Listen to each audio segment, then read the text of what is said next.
ਤੂੰ ਚੋ ਸੱਜਣ ਮੈਂਡਿਆ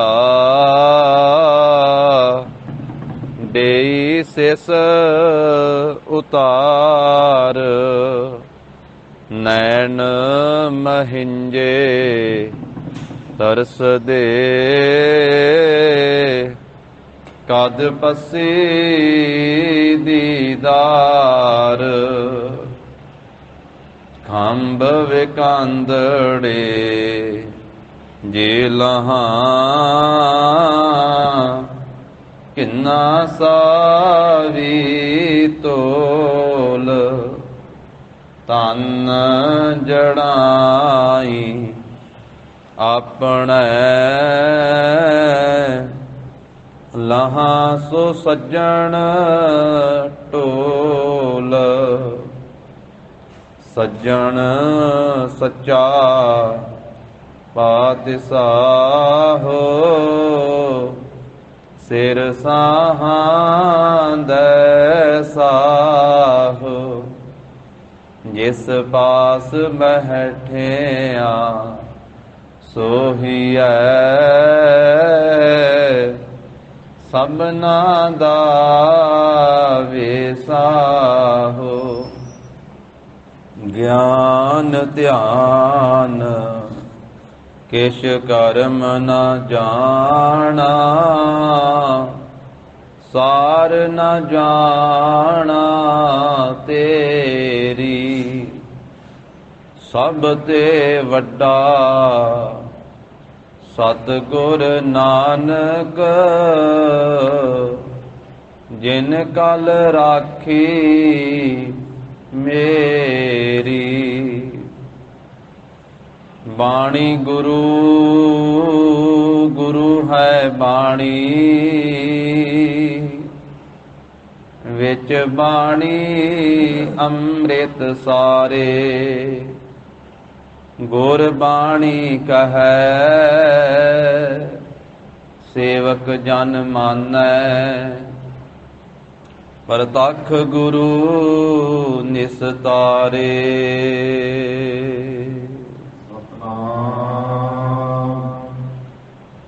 ਸ੍ਰੀ ਵਾਹਿਗੁਰੂ ਸਾਹਿਬ ਜੀ ਉਟੈ ਮੇਗੋ ਕੇ ਕੁਲ ਹੈ ਸਹੀ ਉਟੈ ਮਾਂ ਦੋਹ ਤਿਸ ਕਹੀ ਉਟੈ ਮੇਗੋ ਕੇ ਕੁਲ ਹੈ ਸਹੀ ਉਟੈ ਮਾਂ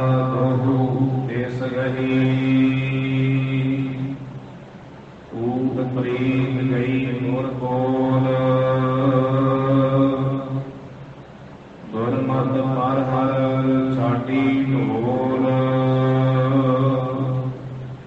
ਟੂਟੈ ਬੰਧ ਪੜੈ ਵਿਚਾਰ ਗੁਰ ਸਬਦੀ ਭਾਰ ਭਾਰ ਜਸਾਰ ਲਾਹਾ ਸਾਥ ਨਾ ਆਵੈ ਟੋਟਾ ਤ੍ਰਿਭਵਨ ਠਾਕੁਰ ਪ੍ਰੀਤਮ ਮੋਟਾ ਲਾਹਾ ਸਾਥ ਨਾ ਆਵੈ ਟੋਟਾ ਤ੍ਰਿਭਵਨ ਠਾਕੁਰ ਪ੍ਰੀਤਮ ਮੋਟਾ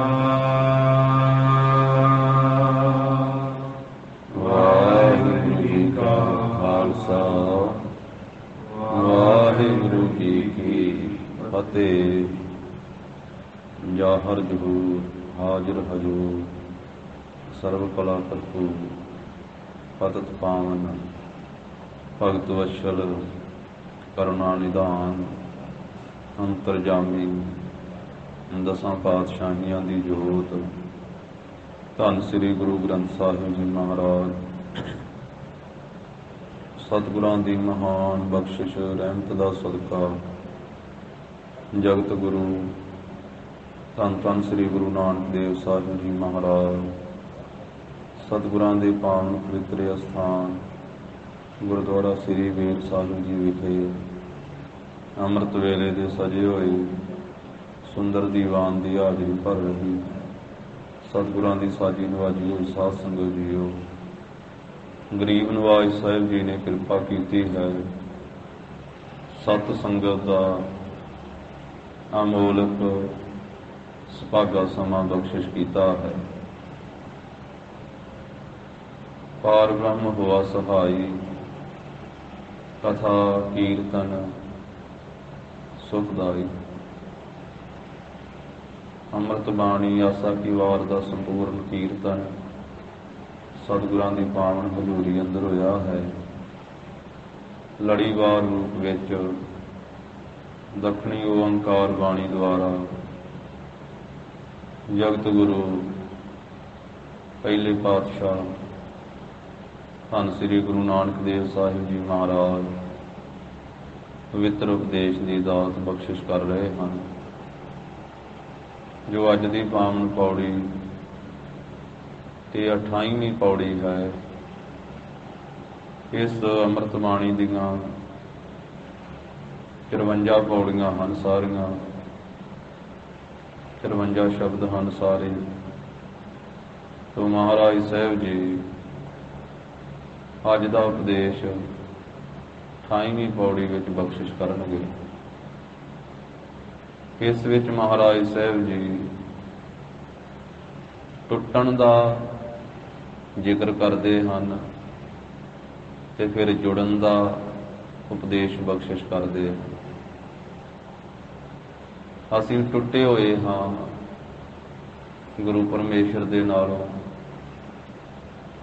ਸਾਡੀ ਸਾਂਝ ਟੁੱਟੀ ਹੋਈ ਹੈ, ਸਾਡੀ ਸੁਰਤੀ ਬਿਰਤੀ ਟੁੱਟੀ ਹੋਈ ਹੈ ਤੇ ਮਹਾਰਾਜ ਸਾਹਿਬ ਜੀ ਟੁੱਟਿਆਂ ਨੂੰ ਜੋੜਨ ਵਾਸਤੇ ਹੀ ਆਏ ਹਨ, ਵਿਛੜਿਆਂ ਨੂੰ ਮਿਲਾਉਣ ਵਾਸਤੇ ਹੀ ਆਏ ਹਨ, ਭੁੱਲਿਆਂ ਨੂੰ ਸਿੱਧੇ ਰਾਹ ਪਾਉਣ ਵਾਸਤੇ ਗਰੀਬ ਨਵਾਜ ਸਾਹਿਬ ਜੀ ਨੇ ਪ੍ਰਕਾਸ਼ ਧਾਰਿਆ। ਗਰੀਬ ਨਵਾਜ ਸਾਹਿਬ ਜੀ ਤਾਂ ਹੀ ਐਸਾ ਬਚਨ ਹੈ ਅੰਮ੍ਰਿਤ ਬਾਣੀ ਦਾ, ਐਸਾ ਗੁਰਵਟ ਭਾਗੀ ਪਾਇਆ, ਐਸਾ ਗੁਰਵਟ ਭਾਗੀ ਪਾਇਆ, ਗੁਰਵਟ ਭਾਗੀ ਪਾਇਆ, ਐਸਾ ਗੁਰਵਟ ਭਾਗੀ, ਗੁਰਵਟ ਭਾਗੀ ਪਾਇਆ, ਐਸਾ ਗੁਰਵਟ ਭਾਗੀ ਪਾਇਆ।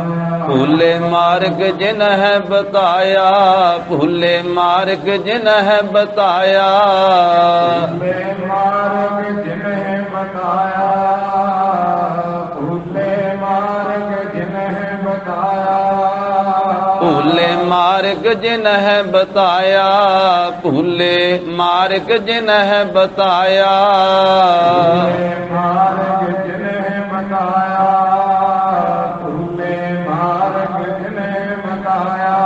ਐਸਾ ਗੁਰਵਟ ਭਾਗੇ ਪਾਇਆ, ਐਸਾ ਗੁਰਵਟ ਭਾਗੇ ਪਾਇਆ, ਐਸਾ ਗੁਰਵਟ ਭਾਗੀ ਪਾਇਆ, ਐਸਾ ਗੁਰਵਟ ਭਾਗੀ ਪਾਇਆ। ਗੁਰਵਟ ਭਾਗੀ ਪਾਇਆ, ਐਸਾ ਗੁਰਵਟ ਭਾਗੇ ਪਾਇਆ, ਗੁਰਵਟ ਭਾਗੇ ਪਾਇਆ, ਐਸਾ ਗੁਰਵਟ ਭਾਗੇ ਪਾਇਆ, ਗੁਰਵਟ ਭਾਗੀ ਪਾਇਆ, ਐਸਾ ਗੁਰਵਟ ਭਾਗੀ ਪਾਇਆ, ਗੁਰਵਟ ਭਾਗੀ ਪਾਇਆ, ਐਸਾ ਗੁਰਵਟ ਭਾਗੀ ਪਾਇਆ।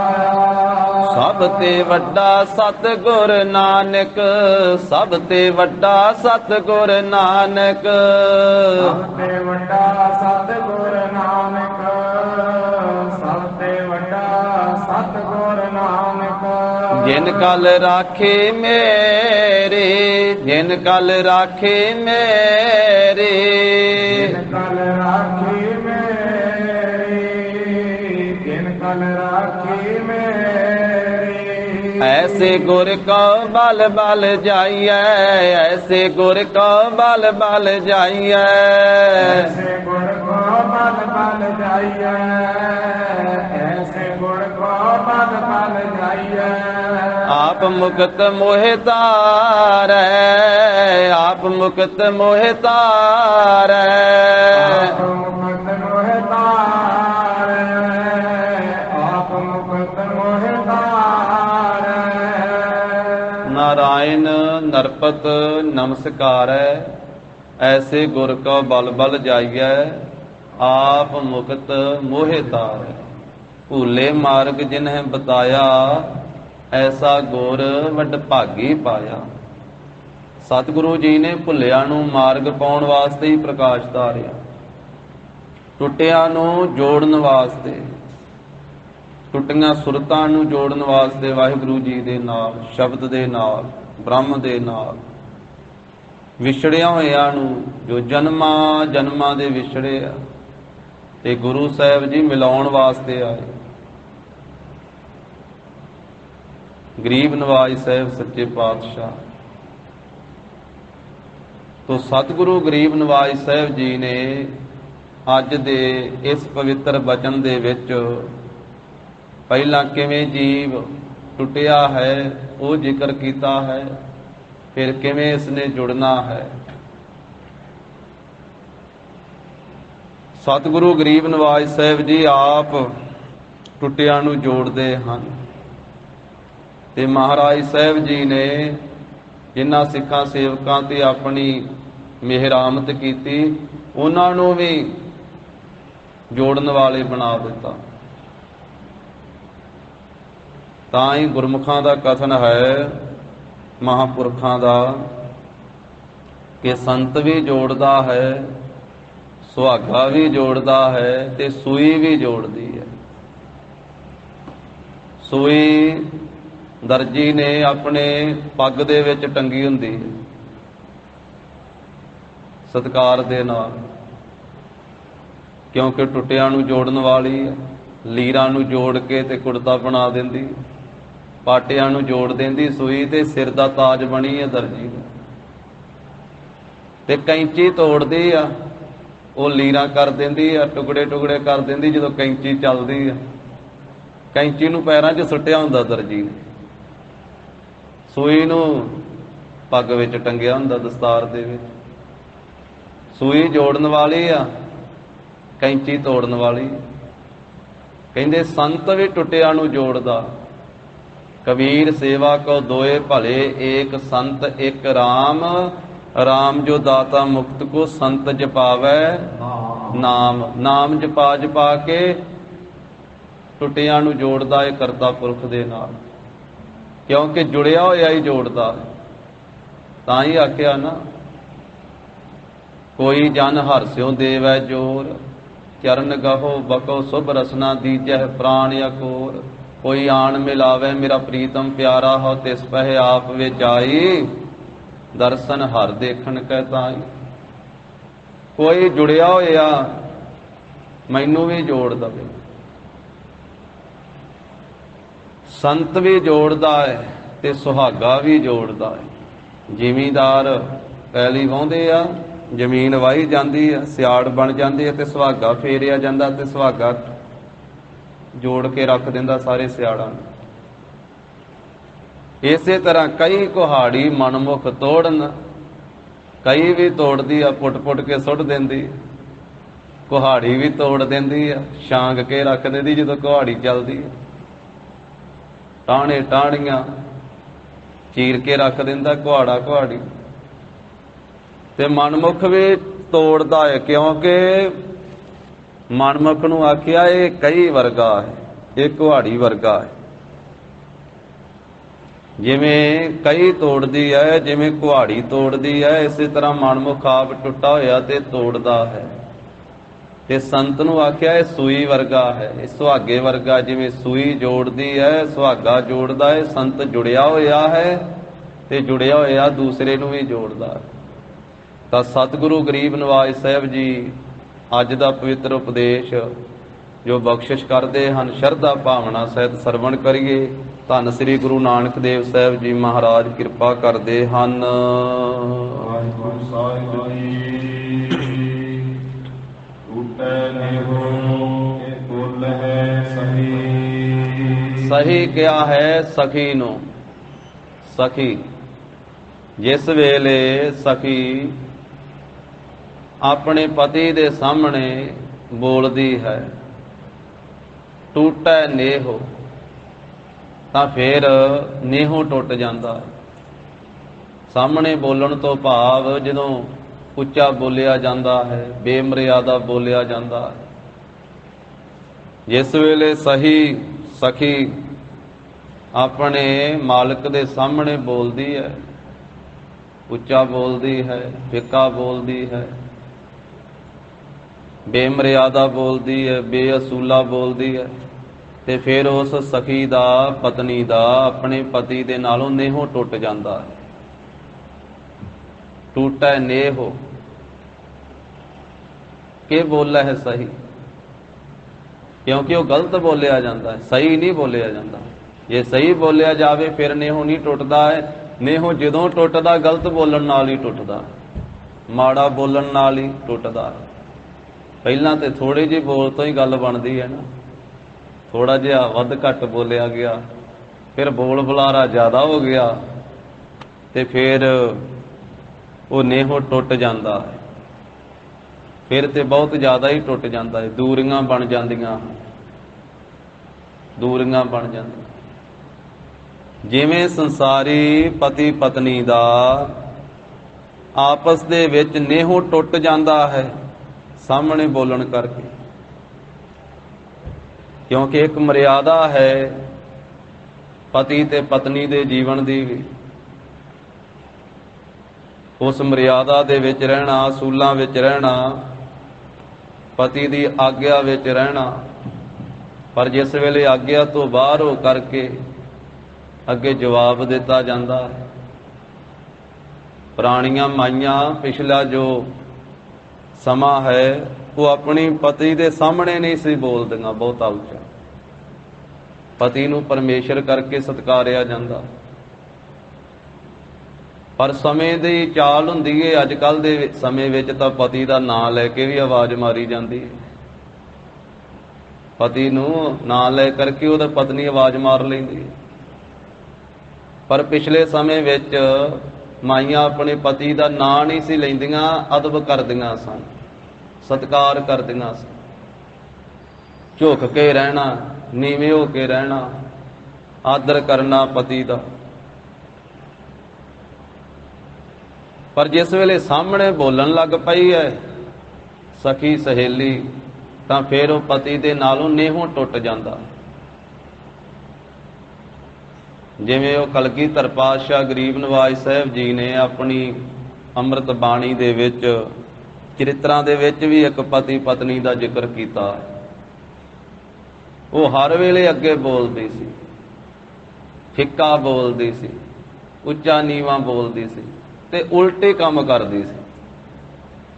ਪਤੀ ਨੇ ਜੋ ਕਹਿਣਾ ਉਹਦੇ ਤੋਂ ਉਲਟੇ ਕਰਨਾ।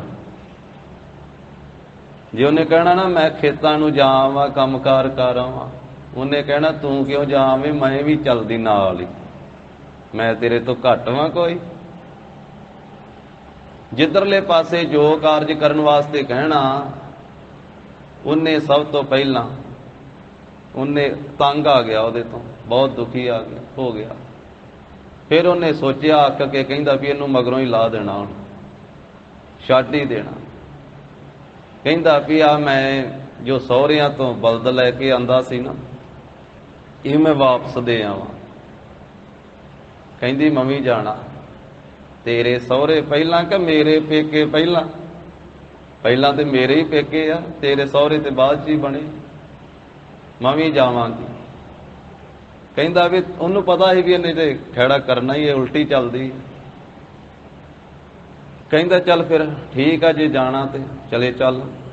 ਜਦੋਂ ਉਹ ਜਿੱਥੇ ਹਰੀ ਕਾ ਹੈਡ ਬਣਿਆ ਨਾ, ਉਦੋਂ ਹੈਡ ਨਹੀਂ ਸੀ ਬਣਿਆ, ਦਰਿਆ ਤਾਂ ਉਦੋਂ ਹੀ ਚੱਲਦੇ ਸੀ, ਸਤਲੁਜ ਤੇ ਬਿਆਸ। ਬੇੜੀ ਤੇ ਵੀ ਦਰਿਆ ਲੋਕ ਪਾਰ ਕਰਦੇ ਸੀ, ਤੇ ਬਲਦਾਂ ਦੀਆਂ ਪੂਛਾਂ ਫੜ ਕੇ ਵੀ ਕਰਦੇ ਸੀ। ਦਰਿਆਵਾਂ ਦੇ ਕੰਢਿਆਂ ਤੇ ਰਹਿਣ ਵਾਲੇ ਡੰਗਰਾਂ ਦੀਆਂ ਪੂਛਾਂ ਫੜ ਕੇ ਵੀ ਦਰਿਆ ਪਾਰ ਕਰ ਹੀ ਜਾਂਦੇ। ਉਹਨਾਂ ਕੋਲੇ ਬਲਦ ਸੀ, ਜਦੋਂ ਕੰਢੇ ਤੇ ਪਹੁੰਚਾ ਤੇ ਕਹਿੰਦਾ ਵੀ ਤੂੰ ਬੇੜੀ ਵਿੱਚ ਬਹਿ ਜਾ ਤੇ ਮੈਂ ਬਲਦ ਨੂੰ ਨਾਲੇ ਲਗਾ ਲੈਣਾ, ਨਾਲੇ ਬਲਦ ਦੀ ਪੂਛ ਫੜ ਕੇ ਮੈਂ ਲੰਘ ਜਾਣਾ। ਕਹਿੰਦੀ ਤੂੰ ਬਹਿ ਹਾਂ ਬੇੜੀ ਦੇ ਵਿੱਚ, ਮੈਂ ਕਿਉਂ ਬੇੜੀ 'ਚ ਬਵਾਂ, ਮੈਂ ਤੇ ਬਲਦ ਦੀ ਪੂਛ ਫੜ ਕੇ ਲੰਘਾਂਗੀ। ਉਹ ਹਰ ਇੱਕ ਕੰਮ ਉਲਟਾ ਹੀ ਕਰਦੀ ਸੀ ਵੀ ਅੱਗੋਂ ਜਵਾਬ ਦੇਣਾ ਹੀ ਦੇਣਾ, ਉਲਟੇ ਚੱਲਣਾ। ਉਹ ਤੇ ਅੱਗੇ ਹੀ ਸੋਚ ਕੇ ਆਇਆ ਸੀ ਵੀ ਇਹਨੂੰ ਸਮਾਪਤੀ ਕਰਨਾ। ਉਹਨੇ ਕਿਹਾ ਚੰਗਾ। ਫਿਰ ਜਦੋਂ ਆਪ ਬੇੜੀ 'ਚ ਬਹਿ ਗਿਆ, ਨਾਲ ਉਹ ਬਲਦ ਦਾ ਰੱਸਾ ਵੀ ਫੜ ਲਿਆ। ਉਹਨੇ ਬਲਦ ਦੀ ਪੂਛ ਫੜ ਲਈ, ਨਾਲ ਨਾਲ ਪੂਛ ਫੜ ਕੇ ਉਹ ਲੰਘਣ ਲੱਗੀ ਤਰ ਕੇ। ਜਦੋਂ ਅੱਧ ਜੇ 'ਚ ਚਲ ਗਏ ਨਾ ਦਰਿਆ ਦੇ ਵਿੱਚ, ਤੇ ਕਹਿੰਦਾ ਘੁੱਟ ਕੇ ਫੜੀ ਰੱਖੀ, ਛੱਡਣਾ ਦਾ ਵੀ ਕਿਤੇ।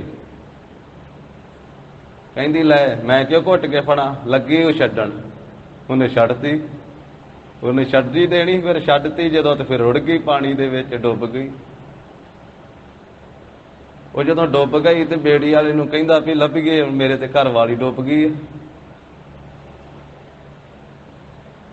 ਤੇ ਉਹ ਬੇੜੀ ਉਧਰ ਨੂੰ ਪਾਈ ਆ ਜਿਹੜੇ ਪਾਸੇ ਨੂੰ ਰੁੜ ਕੇ ਗਈ। ਕਹਿੰਦਾ ਇੱਧਰ ਨੂੰ ਉਹਨੇ ਖੜ, ਜਿੱਧਰੋਂ ਪਾਣੀ ਆਉਂਦਾ ਉਧਰਲੇ ਪਾਸੇ ਨੂੰ ਲੈ ਕੇ ਚੱਲ।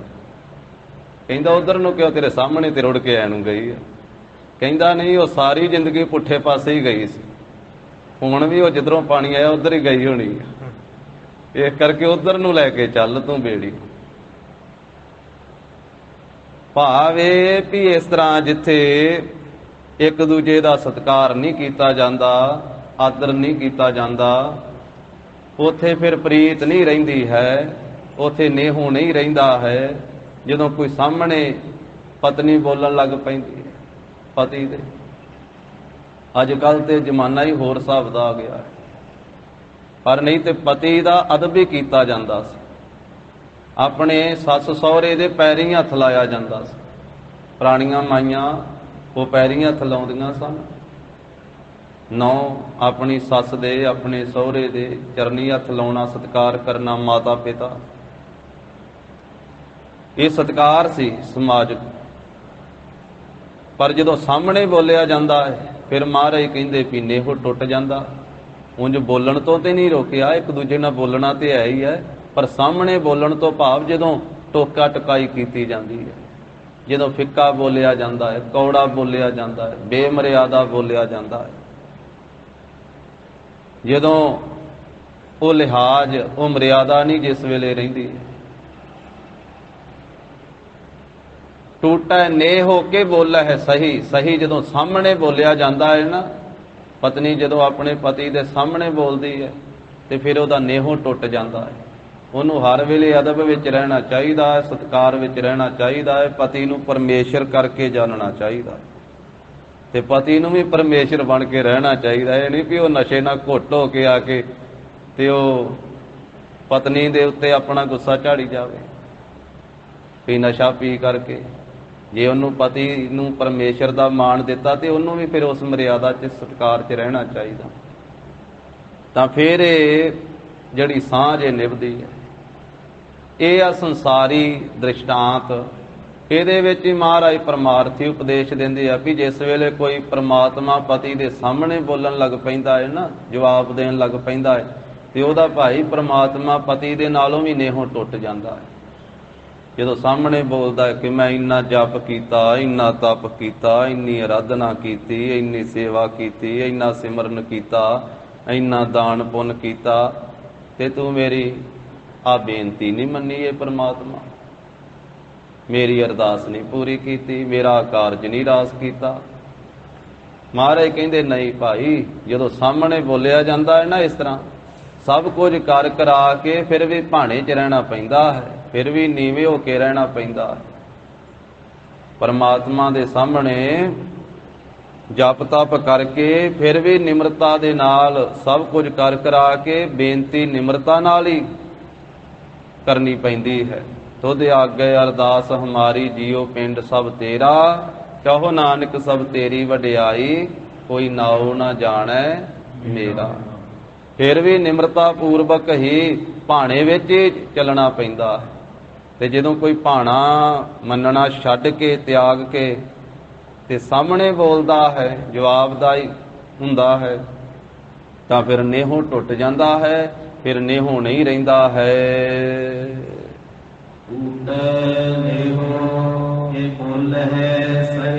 ਜਦੋਂ ਸਹੀ ਸਾਹਮਣੇ ਕੋਈ ਬੋਲਦਾ ਹੈ ਤਾਂ ਫਿਰ ਪਤੀ ਪਤਨੀ ਦਾ, ਸੰਸਾਰੀ ਰਿਸ਼ਤੇ ਦਾ ਵੀ ਨੇਹੋਂ ਨਹੀਂ ਰਹਿੰਦਾ, ਉਹ ਵੀ ਟੁੱਟ ਜਾਂਦਾ ਹੈ।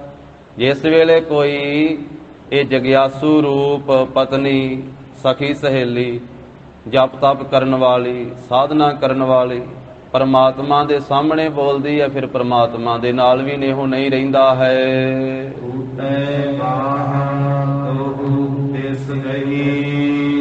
ਜਿਵੇਂ ਬਾਂਹ ਨੂੰ ਦੋਵਾਂ ਪਾਸਿਓਂ ਫੜ ਕੇ ਕੋਧਰ ਨੂੰ ਖਿੱਚੇ, ਕੋਧਰ ਨੂੰ ਖਿੱਚੇ, ਦੁਹੂ ਦਿਸ, ਦੋਹਾਂ ਦਿਸ਼ਾ ਨੂੰ ਬਾਂਹ ਨੂੰ ਗਹੀ ਫੜ ਕਰਕੇ ਜਦੋਂ ਖਿੱਚਾ ਧੋਈ ਕੀਤੀ ਜਾਵੇ ਤੇ ਫਿਰ ਬਾਂਹ ਵੀ ਟੁੱਟ ਜਾਂਦੀ ਹੈ। ਇੱਕ ਪਾਸੇ ਨੂੰ ਬਾਂਹ ਨੂੰ ਖਿੱਚੇ, ਇੱਕ ਦੂਜੇ ਪਾਸੇ ਨੂੰ ਬਾਂਹ ਨੂੰ ਖਿੱਚੇ, ਤੇ ਦੋਹਾਂ ਪਾਸੇ ਬਾਂਹ ਖਿੱਚਣ ਦੇ ਨਾਲ ਦੁਹੂ ਦਿਸ, ਦੋਹਾਂ ਤਰਫਾਂ ਨੂੰ ਗਹੀ ਫੜੀ ਹੋਈ, ਖਿੱਚੀ ਹੋਈ ਬਾਂਹ ਫਿਰ ਟੁੱਟ ਜਾਂਦੀ ਹੈ। ਅੱਧ ਵਿਚਾਲਿਓਂ ਟੁੱਟੂਗੀ ਨਾ, ਫਿਰ ਇੱਕ ਉਹਨੂੰ ਖਿੱਚੇ, ਇੱਕ ਉਹਨੂੰ ਖਿੱਚੇ। ਇਸੇ ਪ੍ਰਕਾਰ ਦੋ ਤਰਫਾਂ ਵੱਲ ਜਾਣ ਕਰਕੇ ਇਹ ਜੀਵ ਦੀ ਜਿਵੇਂ ਬਾਂਹ ਟੁੱਟ ਜਾਂਦੀ ਹੈ, ਬਿਰਤੀ ਰੂਪੀ ਬਾਂਹ ਵੀ ਟੁੱਟ ਜਾਂਦੀ ਹੈ। ਜੋ ਜੀਵ ਦੀ ਬਿਰਤੀ ਹੈ, ਕਦੀ ਸੱਜੇ ਨੂੰ ਤੁਰ ਪਿਆ, ਕਦੀ ਖੱਬੇ ਨੂੰ ਤੁਰ ਪਿਆ, ਕਦੀ ਗੁਰੂ ਸਾਹਿਬ ਵਾਲੇ ਪਾਸੇ ਆ ਗਿਆ, ਕਦੀ ਦੇਵੀ ਦੇਵਤਿਆਂ ਵਾਲੇ ਬੰਨੇ ਚਲੇ ਗਿਆ, ਕਦੀ ਇਧਰਲੇ ਪਾਸੇ ਆ ਗਿਆ, ਕਦੀ ਉਧਰਲੇ ਪਾਸੇ ਚਲੇ ਗਿਆ। ਇਸ ਤਰ੍ਹਾਂ ਕਦੀ ਸੱਜੇ ਕਦੀ ਖੱਬੇ, ਜਿਸ ਨੂੰ ਮਹਾਂਪੁਰਖ ਇਸ ਤਰ੍ਹਾਂ ਕਿਹਾ ਕਰਦੇ, ਕੋਈ ਹੰਨੇ ਦੀ, ਕੋਈ ਬੰਨੇ ਦੀ, ਕੋਈ ਪਹਾੜਾਂ ਵਾਲੇ ਰੰਨੇ ਦੀ, ਕੋਈ ਢੋਲ ਢਮੱਕਾ ਸਰਵਰ ਦਾ। ਕਦੀ ਪਹਾੜਾਂ ਵਾਲਿਆਂ ਵਿੱਚ ਚਲੇ ਗਿਆ ਉਧਰ ਨੂੰ, ਸਿਰ ਮਾਰਨ ਵਾਲਿਆਂ ਵਿੱਚ, ਕਦੀ ਢੋਲ ਢਮੱਕਾ ਸਖੀ ਸਰਵਰੀਆਂ ਦਾ ਕਰਨ ਲੱਗ ਪਿਆ, ਕਦੀ ਕਿਸੇ ਦਾ ਰੋਟ ਪਕਾ ਲਿਆ, ਕਦੀ ਕਬਰਾਂ ਤੇ ਚਲੇ ਗਿਆ, ਕਦੀ ਮੜੀਆਂ ਮੱਟਾਂ ਤੇ ਚਲੇ ਗਿਆ। ਤਾਂ ਦੋਵਾਂ ਪਾਸੇ ਜਾਣ ਦੇ ਨਾਲ, ਖਿੱਚਣ ਨਾਲ ਜਿਵੇਂ ਬਾਂਹ ਟੁੱਟਦੀ ਹੈ, ਇਸੇ ਤਰ੍ਹਾਂ ਦੋਵਾਂ ਪਾਸੇ ਜਾਣ ਦੇ ਨਾਲ ਜੀਵ ਦੀ ਬਿਰਤੀ ਜਿਹੜੀ ਇਹ ਡਾਵਾਂ ਡੋਲ ਹੋ ਕਰਕੇ ਟੁੱਟ ਜਾਂਦੀ ਹੈ। ਬਿਰਤੀ ਜਿਹੜੀ ਹੈ ਸ਼ਬਦ ਨਾਲ ਜੁੜਦੀ ਨਹੀਂ, ਵਾਹਿਗੁਰੂ ਨਾਲ ਜੁੜਦੀ ਨਹੀਂ। ਇਹ ਤਾਂ ਜਿਸ ਵੇਲੇ ਫਿਰ ਗੁਰੂ ਸਾਹਿਬ ਜੀ ਦੇ ਦਰ ਤੇ ਆ ਗਿਆ ਤੇ ਫਿਰ ਜਿਵੇਂ ਕਲਗੀਧਰ ਪਾਤਸ਼ਾਹ ਨੇ ਫਰਮਾਇਆ ਨਾ ਕਿ ਇਹ ਅਕਾਲ ਪੁਰਖ ਵਾਹਿਗੁਰੂ ਜੀ ਜਦੋਂ ਦੇ ਆਪ ਜੀ ਦੇ ਚਰਨ ਫੜ ਲਏ ਆ, ਦੂਜੇ ਕਿਸੇ ਨੂੰ ਅੱਖ ਥੱਲੇ ਹੀ ਨਹੀਂ ਲਿਆਂਦਾ। ਪਾਏ ਗਹੇ ਜਬ ਤੇ ਤੁਮਰੇ, ਪਾਏ ਪੈਰ ਚਰਨ, ਜਦੋਂ ਆਪ ਜੀ ਦੇ ਪਾਏ ਗਹੇ ਚਰਨ ਫੜ ਲਏ, ਜਦੋਂ ਤੋਂ ਆਪ ਜੀ ਦੇ, ਤਬ ਤੇ ਕੋ ਆਂਖ ਤਰੇ ਨਹੀਂ ਆਨੇ, ਉਦੋਂ ਦਾ ਕਿਸੇ ਨੂੰ ਅੱਖ ਥੱਲੇ ਹੀ ਨਹੀਂ ਲਿਆਂਦਾ, ਹੋਰ ਕਿਸੇ ਵੱਲੇ ਨਹੀਂ ਜਾਈਦਾ। ਬਸ ਆਪ ਜੀ ਦੇ ਚਰਨਾਂ ਨੂੰ ਫੜਿਆ ਏ ਤੇ ਆਪ ਜੀ ਦੇ ਦਰ ਦੇ ਉੱਤੇ ਹੀ ਬਸ ਪੱਕੇ ਤੌਰ ਤੇ ਆ ਗਏ ਆ। ਹੋਰ ਜਿੰਨੇ ਵੀ ਜੋ ਕੁਝ ਮਰਜ਼ੀ ਕਹਿੰਦੇ, ਪਰ ਅਸੀਂ ਉਧਰ ਧਿਆਨ ਹੀ ਨਹੀਂ ਦਿੰਦੇ। ਰਾਮ ਰਹੀਮ ਪੁਰਾਣ ਪੁਰਾਨ ਅਨੇਕ ਕਹੈ ਮਤ ਏਕ ਨਾ ਮਾਨਿਓ, ਅਨੇਕਾਂ ਮਤ ਕਥਨ ਕਰਦੇ ਪਰ ਅਸੀਂ ਇੱਕ ਨੂੰ ਨਹੀਂ ਮੰਨਦੇ, ਉਹਨਾਂ ਮਤਾਂ ਨੂੰ ਨਹੀਂ ਮੰਨਦੇ। ਅਸੀਂ ਇੱਕ ਪ੍ਰਭੂ ਆਪ ਜੀ ਦੇ ਚਰਨਾਂ ਦਾ ਹੀ ਆਸਰਾ ਫੜਿਆ ਹੋਇਆ। ਸਿਮਰਿਤ ਸ਼ਾਸਤਰ ਵੇਦ ਸਭੈ ਬਹੁ ਭੇਦ ਕਹੈ ਹਮ ਏਕ ਨਾ ਜਾਣਿਓ, ਸ੍ਰੀ ਅਸਪਾਨ ਕਿਰਪਾ ਤੁਮਰੀ ਕਾਰ ਮੈਂ ਨਾ ਕਹਿਓ ਸਭ ਤੋਹੇ ਬਖਾਨਿਓ। ਮਹਾਰਾਜ ਸਾਹਿਬ ਨੇ ਆਖਿਆ ਸਗਲ ਦੁਆਰ ਕਉ ਛਾੜ ਕੈ ਗਹਿਓ ਤੁਹਾਰੋ ਦੁਆਰ, ਸਾਰੇ ਦੁਆਰਿਆਂ ਨੂੰ ਛੱਡ ਕੇ ਪ੍ਰਭੂ ਜੀ ਆਪ ਜੀ ਦਾ ਦਰਵਾਜ਼ਾ ਹੀ ਫੜਿਆ। ਬਾਹੇ ਗਹੇ ਕੀ ਲਾਜ ਅਸ, ਤੁਸੀਂ ਸਾਡੀ ਬਾਹ ਫੜੀ ਹੈ ਤੇ ਸਾਡੀ ਲਾਜ ਰੱਖੋ। ਗੋਬਿੰਦ ਦਾਸ ਤੁਹਾਰ, ਆਪਣਾ ਨਾਮ ਲੈ ਕੇ ਮਹਾਰਾਜ ਸਾਹਿਬ ਨੇ ਆਖਿਆ ਸੀ ਤੇ ਆਪ ਜੀ ਦੇ ਦਰ ਦੇ ਦਾਸ ਹਾਂ, ਆਪ ਜੀ ਦੇ ਦਰ ਦੇ ਦਾਸ ਹਾਂ, ਆਪ ਜੀ ਦੇ ਸੇਵਕ ਹਾਂ, ਤੁਸੀਂ ਸਾਡੀ ਬਾਹ ਫੜੀ ਦੀ ਲਾਜ ਰੱਖੋ। ਇਸ ਕਰਕੇ ਗਰੀਬ ਨਵਾਜ ਸਾਹਿਬ ਕਹਿੰਦੇ ਭਾਈ ਦੋਵਾਂ ਪਾਸੇ ਤੇ ਬਾਹ ਖਿੱਚਣ ਨਾਲ ਬਾਹ ਟੁੱਟ ਜਾਂਦੀ ਹੈ, ਤੇ ਦੋਵਾਂ ਪਾਸੇ ਜਾਣ ਦੇ ਨਾਲ ਜੀਵ ਦੀ ਬਿਰਤੀ ਕਿਵੇਂ ਸਾਬਤ ਰਹਿ ਜਾਵੇਗੀ, ਕਿਵੇਂ ਸਲਾਮਤ ਰਹਿ ਜਾਵੇਗੀ। ਬਿਰਤੀ ਵੀ ਟੁੱਟ ਜਾਂਦੀ ਇਸ ਦੀ, ਫਿਰ ਅੰਦਰੋਂ ਟੁੱਟ ਜਾਂਦਾ ਹੈ ਜੀਵ। ਟੂਟ ਪ੍ਰੀਤ ਗਈ ਪੁਰ ਬੋਲ, ਹਾਂ ਟੂਟ ਪ੍ਰੀਤ ਗਈ, ਪ੍ਰੀਤ ਉਸ ਵੇਲੇ ਟੁੱਟ ਗਈ। ਬੁਰ ਬੋਲ, ਜਦੋਂ ਬੁਰਾ ਬੋਲਿਆ, ਬੁਰਾ ਬੋਲਣ ਦੇ ਨਾਲ ਪ੍ਰੀਤ ਟੁੱਟ ਜਾਂਦੀ ਹੈ। ਕੋਈ ਵੀ ਸਾਂਝ ਹੈ, ਭਾਵੇਂ ਮਿੱਤਰ ਮਿੱਤਰ ਦੀ ਸਾਂਝ ਹੈ, ਭਾਵੇਂ ਪਤੀ ਪਤਨੀ ਦੀ ਸਾਂਝ ਹੈ, ਭਾਵੇਂ ਭੈਣ ਭਰਾ ਦੀ ਸਾਂਝ ਹੈ, ਭਾਵੇਂ ਭਰਾਵਾਂ ਭਰਾਵਾਂ ਦੀ ਸਾਂਝ ਹੈ, ਭਾਵੇਂ ਧੀ ਪੁੱਤਰ ਦੀ ਮਾਤਾ ਪਿਤਾ ਦੀ ਸਾਂਝ ਹੈ, ਸੰਸਾਰੀ ਕੋਈ ਵੀ ਰਿਸ਼ਤਾ ਹੈ, ਜਦੋਂ ਬੁਰਾ ਬੋਲਿਆ ਜਾਂਦਾ ਹੈ, ਫਿੱਕਾ ਕੌੜਾ ਬੋਲਿਆ ਜਾਂਦਾ ਹੈ, ਤੇ ਉਸ ਮੌਕੇ ਤੇ ਫਿਰ ਪ੍ਰੀਤ ਟੁੱਟ ਹੀ ਜਾਂਦੀ ਹੈ। ਬੁਰਾ ਬੋਲਣ ਦੇ ਨਾਲ ਸਾਂਝ ਟੁੱਟ ਜਾਂਦੀ ਹੈ। ਇਸੇ ਤਰ੍ਹਾਂ ਹੀ ਜਿਹੜੀ ਸਿੱਖ ਦੀ ਤੇ ਗੁਰੂ ਦੀ ਸਾਂਝ ਹੈ, ਜਦੋਂ ਸਿੱਖ ਬੁਰਾ ਬੋਲਦਾ ਹੈ ਤੇ ਫਿਰ ਇਹਦੀ ਪ੍ਰੀਤ ਟੁੱਟ ਜਾਂਦੀ ਹੈ। ਤੇ ਜੁੜਦੀ ਕਿਵੇਂ? ਮਹਾਰਾਜ ਸਾਹਿਬ ਕਹਿੰਦੇ ਮਿੱਠਾ ਬੋਲਣ ਦੇ ਨਾਲ ਪ੍ਰੀਤ ਜੁੜ ਜਾਂਦੀ ਹੈ। ਬੁਰਾ ਬੋਲਣ ਦੇ ਨਾਲ ਪ੍ਰੀਤ ਟੁੱਟ ਜਾਂਦੀ ਹੈ ਤੇ ਚੰਗਾ ਬੋਲਣ ਦੇ ਨਾਲ ਪ੍ਰੀਤ ਜੁੜ ਜਾਂਦੀ ਹੈ। ਗੰਢ ਪ੍ਰੀਤੀ ਮਿੱਠੇ ਬੋਲ, ਮਿੱਠੇ ਬੋਲ ਬੋਲਣ ਦੇ ਨਾਲ ਪ੍ਰੀਤ ਦੀ ਗੰਢ ਪੈ ਜਾਂਦੀ ਹੈ, ਜੁੜ ਜਾਂਦੀ ਹੈ ਪ੍ਰੀਤ। ਪਰ ਮਿੱਠੇ ਬੋਲ ਵੀ ਕਈ ਤਰ੍ਹਾਂ ਦੇ ਹੁੰਦੇ। ਇੱਕ ਇਕੱਲੇ ਸਿਰਫ ਜੀਭ ਦੇ ਹੀ ਮਿੱਠੇ ਹੁੰਦੇ, ਅੰਦਰੋਂ ਮਿੱਠੇ ਬੋਲ ਨਹੀਂ ਹੁੰਦੇ। ਮੁੱਖ ਤੋਂ ਹੀ ਮਿੱਠੇ ਹੁੰਦੇ ਬੋਲ, ਪਰ ਉਹ ਮਿੱਠੇ ਬੋਲ ਜਿਹੜੇ ਰਸਨਾ ਤੋਂ ਵੀ ਬੇਨਤੀ ਵਾਲੇ ਬੋਲ ਹੋਣ, ਪ੍ਰੇਮ ਪਿਆਰ ਵਾਲੇ ਬੋਲ ਹੋਣ, ਹਿਰਦੇ ਦੇ ਵਿੱਚ ਵੀ ਭਾਵਨਾ ਹੋਵੇ, ਤੇ ਫਿਰ ਉਹਨਾਂ ਪ੍ਰੇਮ ਨਾਲ ਕੀਤੀ ਹੋਈ ਬੇਨਤੀਆਂ ਦੇ ਨਾਲ ਗੁਰੂ ਪਰਮੇਸ਼ਰ ਦੇ ਨਾਲ ਸਾਂਝ ਪੈ ਜਾਂਦੀ ਹੈ। ਇੱਕ ਮਿੱਠੇ ਬੋਲ ਛਲ ਵਾਲੇ ਵੀ ਹੁੰਦੇ, ਕਪਟ ਵਾਲੇ ਵੀ ਹੁੰਦੇ, ਇੱਕ ਹਿਰਦੇ ਦੀ ਭਾਵਨਾ ਵਾਲੇ ਹੁੰਦੇ। ਜਿਵੇਂ ਗੁਰੂ ਸਾਹਿਬ ਜੀ ਨੇ ਆਖਿਆ ਨਾ, ਸੀਸ ਨਿਵਾਇਆ ਕਿਆ ਥੀ ਹੈ, ਜਾ ਹਿਰਦਾ ਇੱਕ ਸੁੱਧੇ ਜਾਹੇ। ਸੀਸ ਇੱਕ ਦੂਜੇ ਅੱਗੇ ਵੀ ਝੁਕਾਇਆ ਜਾਂਦਾ ਹੈ ਨਾ, ਸਤਿਕਾਰ ਕਰਦੇ ਹੋਏ ਆ, ਸੱਜਣ ਮਿੱਤਰ ਦਾ ਸਤਿਕਾਰ ਕਰਦੇ ਹੋਏ ਆ, ਰਿਸ਼ਤੇਦਾਰੀ ਦਾ ਸਤਿਕਾਰ ਕਰਦੇ ਆ, ਉੱਥੇ ਵੀ ਆਪਾਂ ਫਤਿਹ ਬੁਲਾਉਣੇ ਆ ਤੇ ਸਿਰ ਝੁਕਦਾ ਹੀ ਆ ਦੂਜੇ ਨੂੰ ਫਤਿਹ ਬੁਲਾਉਣ ਲੱਗੇ ਆ, ਦੂਸਰੇ ਦਾ ਸਤਿਕਾਰ ਕਰਨ ਲੱਗੇ। ਤੇ ਉੱਥੇ ਵੀ ਹੁਣ ਸੀਸ ਤਾਂ ਝੁਕਾਇਆ ਹੈ, ਮਿੱਤਰ ਦੇ ਅੱਗੇ ਵੀ ਝੁਕਾਇਆ ਹੈ, ਰਿਸ਼ਤੇਦਾਰ ਦੇ ਅੱਗੇ ਵੀ, ਭੈਣ ਭਰਾ ਦੇ ਅੱਗੇ ਵੀ ਫਤਿਹ ਬੁਲਾਈ ਹੈ, ਝੁਕਿਆ ਹੈ। ਪਰ ਜੇ ਹਿਰਦੇ ਦੇ ਵਿੱਚ ਐਸੀ ਭਾਵਨਾ ਨਹੀਂ ਹੈ, ਹਿਰਦਾ ਅੰਦਰੋਂ ਨਹੀਂ ਮੰਨਦਾ ਉਸ ਪ੍ਰੇਮ ਨੂੰ, ਉਸ ਪ੍ਰੀਤ ਨੂੰ, ਹਿਰਦਾ ਮਾੜੇ ਪਾਸੇ ਜਾਂਦਾ ਹੈ, ਬੁਰਾ ਸੋਚਦਾ ਹੈ, ਉੱਤੋਂ ਮਿੱਠੇ ਬੋਲ ਬੋਲਦਾ ਹੈ, ਅੰਦਰੋਂ ਉਹ ਈਰਖਾ ਨਫ਼ਰਤ ਘਿਰਣਾ ਹੀ ਹੈ, ਤੇ ਫਿਰ ਉਹ ਸੀਸ ਝੁਕਾਇਆ ਕਿਸੇ ਅਰਥ ਤਾਂ ਨਹੀਂ ਹੈ। ਇਸੇ ਤਰ੍ਹਾਂ ਹੀ ਸਿਰ ਗੁਰੂ ਸਾਹਿਬ ਦੇ ਅੱਗੇ ਵੀ ਇਨਸਾਨ ਝੁਕਾਉਂਦਾ ਹੈ, ਪਰ ਹਿਰਦਾ ਗੁਰੂ ਸਾਹਿਬ ਦੇ ਬਚਨ ਨੂੰ ਮੰਨਣ ਵਾਸਤੇ ਤਿਆਰ ਨਹੀਂ, ਇਹ ਪੁੱਠੇ ਪਾਸੇ ਜਾਂਦਾ ਹੈ। ਸਿਰਫ ਸਿਰ ਹੀ ਸਿਰ ਝੁਕਿਆ ਹੈ, ਅੰਦਰ ਤਾਂ ਝੁਕਿਆ ਨਹੀਂ। ਤਾਂ ਮਹਾਰਾਜ ਸਾਹਿਬ ਕਹਿੰਦੇ ਫਿਰ ਕਿਸ ਅਰਥ ਹੈ ਐਸਾ ਸਿਰ ਝੁਕਣਾ, ਐਸਾ ਬਾਹਰਲੀ ਨਿਮਰਤਾ, ਬਾਹਰਲੇ ਮਿੱਠੇ ਬੋਲ ਜਿਹੜੇ ਉਹ ਕਿਸ ਅਰਥ ਹਨ? ਸੀਸ ਨਿਵਾਇਆ ਕਿਆ ਥੀ ਹੈ, ਜਾ ਹਿਰਦਾ ਇੱਕ ਸੁੱਧੇ ਜਾਹੇ, ਜਦੋਂ ਹਿਰਦਾ ਹੀ ਪੁੱਠੇ ਪਾਸੇ ਜਾਂਦਾ ਹੈ। ਇਸੇ ਤਰ੍ਹਾਂ ਮਿੱਠੇ ਬੋਲ ਕੀ ਹੈ? ਨਾਮ ਜਪਣਾ। ਨਾਮ ਸਭ ਤੋਂ ਮਿੱਠਾ ਹੈ, ਨਾਮ ਤੋਂ ਮਿੱਠਾ ਤੇ ਕੋਈ ਹੈ ਹੀ ਨਹੀਂ। ਫਰੀਦਾ, ਸ਼ੱਕਰ, ਖੰਡ, ਨਿਵਾਤ, ਗੁੜ, ਮਾਖਿਓ, ਮਾਝਾ ਦੁੱਧ, ਇਹ ਸਾਰੇ ਵਸਤੂਆਂ ਮਿੱਠੀਆਂ ਹੀ ਆ। ਸ਼ੱਕਰ ਵੀ ਮਿੱਠੀ ਹੈ, ਖੰਡ ਵੀ ਮਿੱਠੀ ਹੈ, ਨਿਵਾਤ ਮਿਸ਼ਰੀ ਵੀ ਮਿੱਠੀ ਹੈ, ਗੁੜ ਵੀ ਮਿੱਠਾ ਹੈ, ਸ਼ਹਿਦ ਵੀ ਮਿੱਠਾ ਹੈ, ਮੱਝ ਦਾ ਦੁੱਧ ਵੀ ਮਿੱਠਾ ਹੀ ਹੈ। ਸਭੇ ਵਸਤੂ ਮਿੱਠੀਆਂ, ਰੱਬ ਨਾ ਪੁੱਜਣ ਤੁਧ। ਪਰ ਬਾਬਾ ਫਰੀਦ ਸਾਹਿਬ ਜੀ ਕਹਿੰਦੇ ਕਿ ਰੱਬ ਤੇਰੇ ਨਾਮ ਦੀ ਮਿਠਾਸ ਦੇ ਬਰਾਬਰ ਕੋਈ ਵੀ ਮਿਠਾਸ ਨਹੀਂ ਪਹੁੰਚਦੀ। ਪ੍ਰਭੂ ਦਾ ਨਾਮ ਮਿੱਠਾ ਹੈ, ਪਰ ਉਹ ਮਿੱਠੇ ਬੋਲ ਬੋਲਣੇ, ਮਿੱਠਾ ਨਾਮ ਬੋਲਣਾ, ਉਹ ਵੀ ਜੇ ਹਿਰਦੇ ਦੀ ਭਾਵਨਾ ਨਾਲ ਬੋਲਿਆ ਜਾਵੇ ਤਾਂ ਪ੍ਰਵਾਨ ਹੁੰਦਾ ਹੈ। ਕਈ ਵਾਰੀ ਮਿੱਠੇ ਬੋਲ ਜਿਹੜੇ ਆ ਉਹ ਦੂਜੇ ਨੂੰ ਠੱਗਣ ਵਾਸਤੇ ਵੀ ਹੁੰਦੇ ਆ, ਲੁੱਟਣ ਵਾਸਤੇ ਵੀ ਹੁੰਦੇ। ਕਹਿੰਦੇ ਬੋਲਦਾ ਤੇ ਬੜਾ ਸਤਿਕਾਰ ਨਾਲ ਸੀ, ਪਤਾ ਹੀ ਉਦੋਂ ਲੱਗਾ ਜਦੋਂ ਇਹ ਲੁੱਟ ਕੇ ਹੀ ਲੈ ਗਿਆ, ਠੱਗ ਕੇ ਹੀ ਲੈ ਗਿਆ, ਲੁੱਟ ਕੇ ਹੀ ਲੈ ਗਿਆ। ਕਹਿੰਦੇ ਇੰਨੇ ਲੱਖ ਲੈ ਗਿਆ। ਕੌਣ ਲੈ ਗਿਆ? ਕਹਿੰਦੇ ਏਜੰਟ ਸੀ, ਬਾਹਰ ਜਾਣ ਵਾਸਤੇ ਗੱਲਬਾਤ ਕੀਤੀ ਸੀ, ਬੜਾ ਸਤਿਕਾਰ ਨਾਲ ਬੋਲਦਾ ਸੀ, ਮਿੱਠੇ ਬੋਲ ਬੋਲਦਾ ਸੀ, ਚਾਹ ਵੀ ਪਿਆਉਂਦਾ ਸੀ। पर पता ही उदों लगा, हुण पता ही नहीं गा टिकाणा कित्थे उहदा। कहंदे 25-30 लाख लैके चले गया, हुण लभदा नहीं, लभ्या। कई वारी मूँह दे मिठे बोल जिहड़े आ ओह ठगण वास्ते भी हुंदे आ, लुੱਟਣ वास्ते भी हुंदे आ। जिथे संसारी बोल जिहड़े लुੱਟਣ वास्ते, उत्थे रब दा नाम मिठा वा। जिहड़े प्रभु दे प्यारे हो तां हिरदे दी भावना नाल अपनी कल्याण वास्ते जपदे आ, ते कई रब दा नाम दूजे नूं ठगण वास्ते भी लैंदे आ, लुੱਟਣ वास्ते भी लैंदे।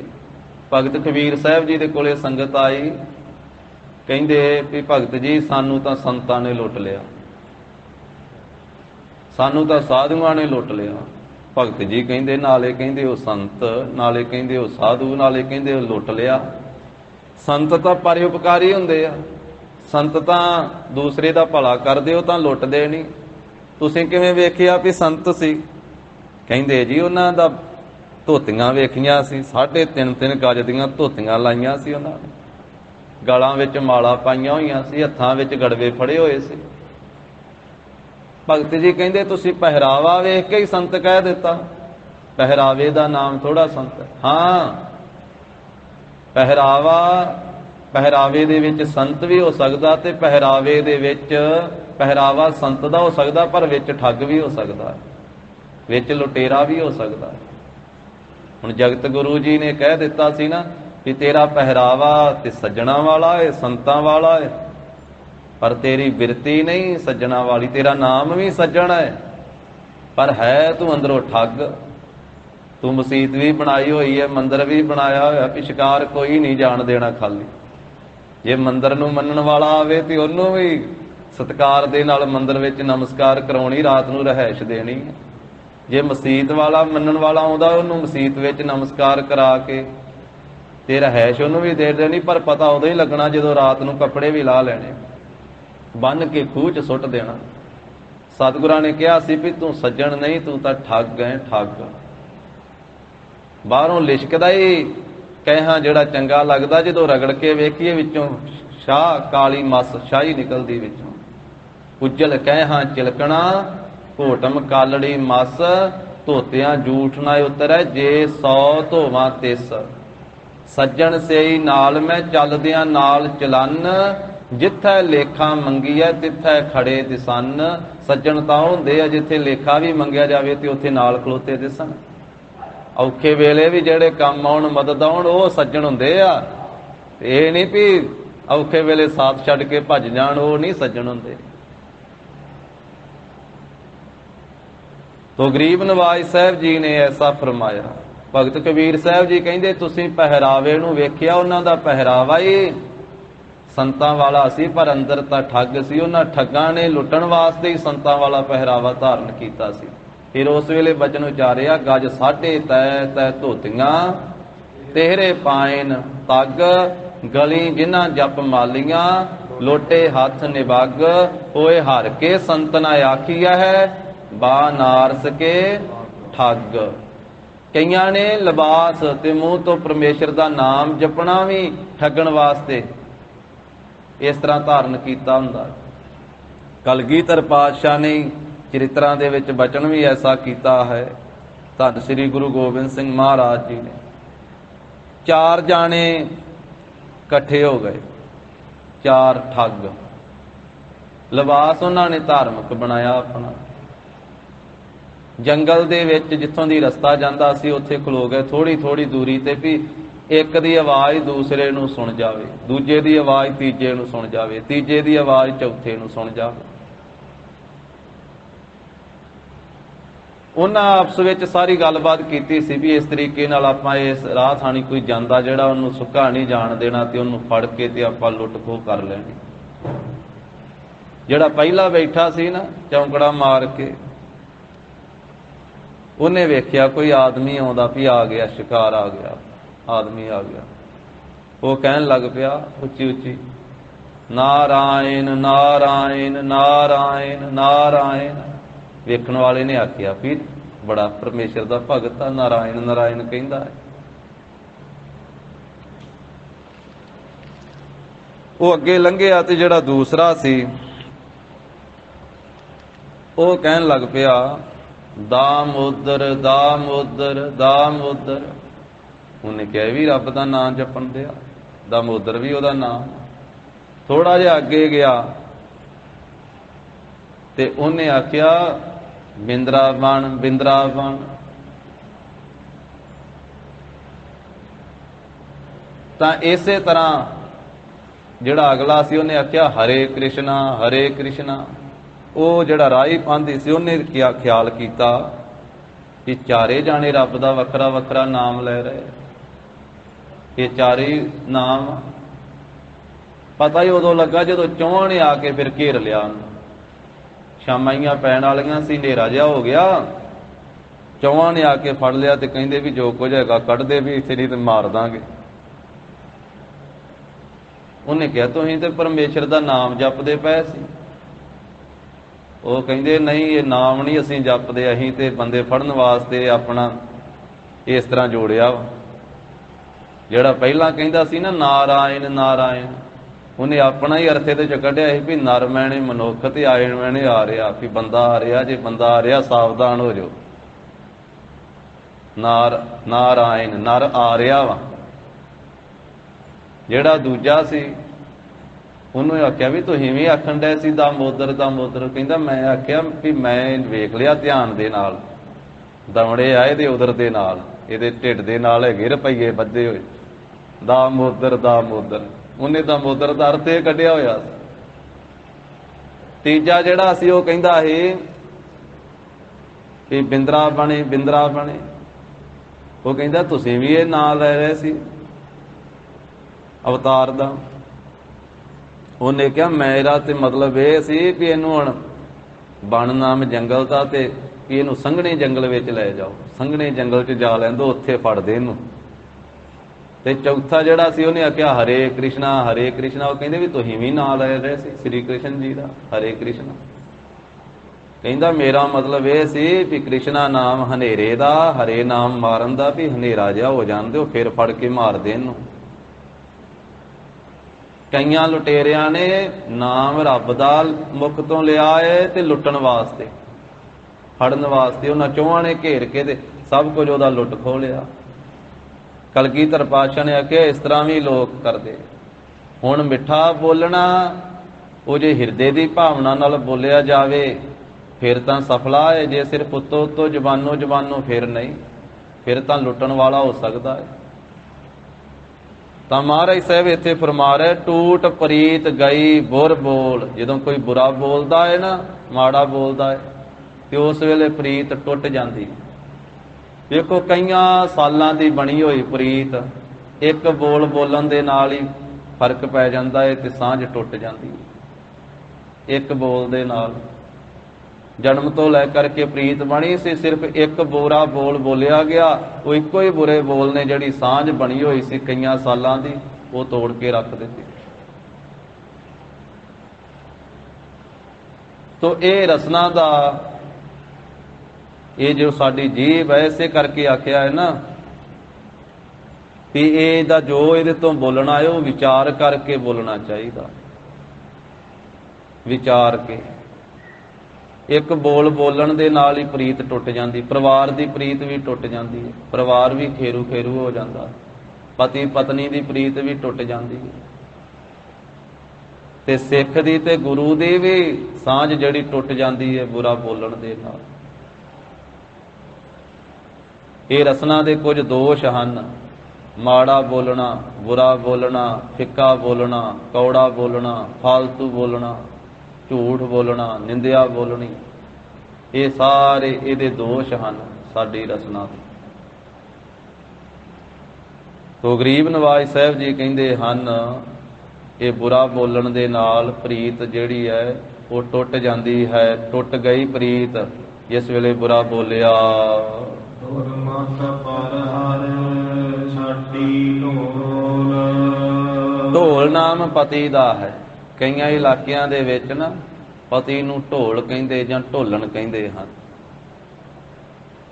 ਦੁਰਮਤ ਪਰ ਹਰ, ਜਿਸ ਇਸਤਰੀ ਨੇ ਖੋਟੀ ਮੱਤ ਧਾਰਨ ਕਰ ਲਈ ਨਾ, ਭੈੜੀ ਮੱਤ ਧਾਰਨ ਕਰ ਲਈ, ਪਤੀ ਵਰਤਾ ਧਰਮ ਛੱਡ ਦਿੱਤਾ। ਦੁਰਮਤ ਦੁਰੇ ਦੁਰੇ ਕਰਾਉਣ ਵਾਲੀ ਮਤ ਧਾਰਨ ਕਰ ਲਈ।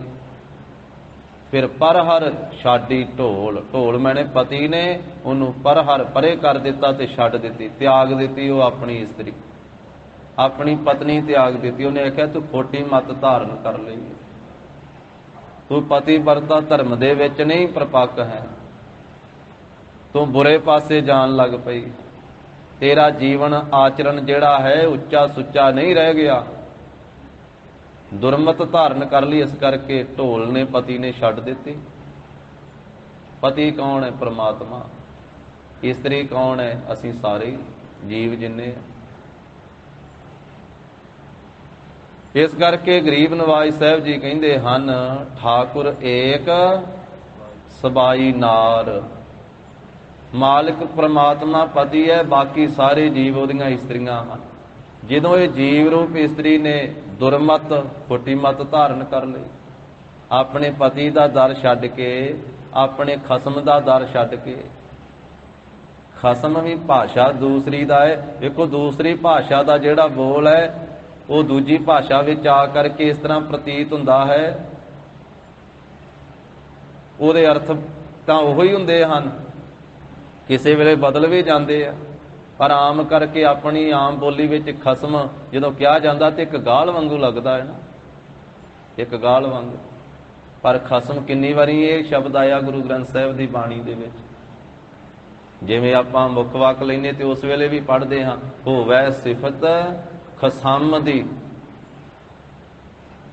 ਹੈ ਤਾਂ ਖਸਮ ਹੀ, ਪੜ੍ਹਨਾ ਤੇ ਖਸਾਮੀ ਹੈ, ਪਰ ਗੱਲ ਤਾਂ ਖਸਮ ਦੀ ਹੈ ਵੀ ਖਸਮ ਦੀ ਸਿਫਤ।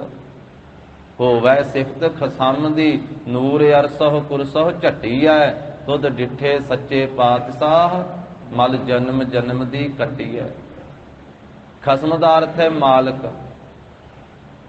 ਕਿਸੇ ਇਲਾਕੇ ਵਿੱਚ ਪਤੀ ਨੂੰ ਖਸਮ ਸੁਭਾਵਕ ਹੀ ਖਸਮ ਕਿਹਾ ਜਾਂਦਾ ਹੈ, ਬੋਲੀ ਹੈ ਉਸ ਇਲਾਕੇ ਦੀ। ਉਹ ਮਾਈਆਂ ਆਪਣੇ ਪਤੀ ਨੂੰ ਖਸਮ ਕਹਿੰਦੀਆਂ ਹਨ, ਉੱਥੇ ਨਹੀਂ ਬੁਰਾ ਮੰਨਿਆ ਜਾਂਦਾ। ਇੱਧਰਲੇ ਇਲਾਕੇ ਵਿੱਚ ਜੇ ਸਿੱਧੇ ਤੌਰ ਤੇ ਖਸਮ ਆਖਿਆ ਜਾਵੇ, ਉਹਨੇ ਕਹਿਣਾ ਮੈਨੂੰ ਗਾਲ ਕੱਢੀ। ਪਰ ਖਸਮ ਦਾ ਅਰਥ ਹੈ ਪਤੀ, ਖਸਮ ਦਾ ਅਰਥ ਹੈ ਮਾਲਕ। ਗੁਰੂ ਗ੍ਰੰਥ ਸਾਹਿਬ ਜੀ ਦੀ ਬਾਣੀ 'ਚ ਖਸਮ ਅਨੇਕਾਂ ਵਾਰੀ ਇਹ ਸ਼ਬਦ ਆਇਆ। ਜਿਵੇਂ ਮਹਾਰਾਜ ਕਹਿੰਦੇ, ਖਸਮ ਛੋੜ ਦੂਜੈ ਲੱਗੇ, ਡੁੱਬੇ ਸੇਵਣ ਜਾ ਰਿਹਾ। ਜਿਹੜੇ ਆਪਣੇ ਮਾਲਕ ਨੂੰ ਛੱਡ ਕੇ, ਆਪਣੇ ਪਤੀ ਨੂੰ ਛੱਡ ਕਰਕੇ ਦੂਜੇ ਪਾਸੇ ਲੱਗ ਗਏ, ਉਹ ਜੀਵ ਰੂਪੀ ਵਣਜਾਰੇ ਡੁੱਬ ਗਏ। ਖਸਮ ਛੋੜ ਦੂਜਾ ਲੱਗੇ। ਜੀਵ ਰੂਪ ਇਸਤਰੀ ਹੈ, ਜਦੋਂ ਇਹਨੇ ਖੋਟੀ ਮਤ ਧਾਰਨ ਕਰ ਲਈ ਤੇ ਆਪਣੇ ਢੋਲ ਨੂੰ, ਆਪਣੇ ਪਤੀ ਨੂੰ, ਆਪਣੇ ਖਸਮ ਮਾਲਕ ਪਰਮੇਸ਼ਰ ਨੂੰ ਛੱਡ ਦਿੱਤਾ, ਇਹ ਦਰ ਦਰ ਤੇ ਜਾਣ ਲੱਗ ਪਈ। ਕਦੀ ਦੇਵੀ, ਕਦੀ ਦੇਵਤੇ, ਕਦੀ ਕਿਸੇ ਪਾਸੇ, ਥਾਵਾਂ ਥਾਵਾਂ ਤੇ ਭਟਕਣ ਲੱਗ ਪਈ। ਤੇ ਪ੍ਰਮਾਤਮਾ ਪਤੀ ਨੇ ਵੇਖਿਆ ਵੀ ਇਹ ਤਾਂ ਥਾਂ ਥਾਂ ਤੇ ਜਾਣ ਲੱਗ ਪਈ ਜੀਵ ਰੂਪ ਇਸਤਰੀ। ਇਸ ਕਰਕੇ ਪ੍ਰਮਾਤਮਾ ਪਤੀ ਨੇ ਵੀ ਫਿਰ ਤਿਆਗ ਦਿੱਤਾ। ਟੂਟੈ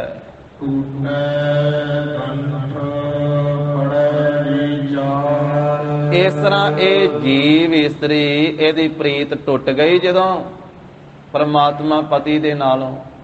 ਫਿਰ ਸਿੱਖਾਂ ਨੇ ਬੇਨਤੀ ਕੀਤੀ ਕਿ ਸਤਿਗੁਰੂ ਜੀ ਕਿਰਪਾ ਕਰਕੇ ਦੱਸੋ, ਇਹ ਟੁੱਟੀ ਹੋਈ ਜਿਹੜੀ ਸਾਂਝ ਹੈ, ਟੁੱਟੀ ਹੋਈ ਪ੍ਰੀਤ ਹੈ, ਇਹ ਫੇਰ ਜੁੜ ਸਕਦੀ ਹੈ? ਤੇ ਧੰਨ ਸ੍ਰੀ ਗੁਰੂ ਨਾਨਕ ਸਾਹਿਬ ਮਹਾਰਾਜ ਕਹਿੰਦੇ, ਹਾਂ, ਜਿਵੇਂ ਟੁੱਟਿਆ ਹੋਇਆ ਧਾਗਾ ਨਾ, ਉਹਨੂੰ ਗੰਢ ਦੇ ਦਈਏ ਤੇ ਫਿਰ ਗੰਢਿਆ ਜਾਂਦਾ। ਭਾਈ ਗੁਰਦਾਸ ਸਾਹਿਬ ਜੀ ਦੇ ਕਬਿਤ ਸਵਈਆਂ 'ਚ ਬਚਨ ਆਉਂਦਾ, ਉਹ ਕਹਿੰਦੇ ਵੀ ਜਿਵੇਂ ਬਹੁਤ ਚੀਜ਼ਾਂ ਟੁੱਟੀਆਂ ਹੋਈਆਂ ਜੁੜ ਜਾਂਦੀਆਂ, ਜਿਵੇਂ ਧਾਗਾ ਵੀ ਟੁੱਟਿਆ ਹੋਇਆ ਨਾ, ਉਹ ਗੰਢ ਦੇ ਦਈਏ ਤੇ ਗੰਢਿਆ ਜਾਂਦਾ।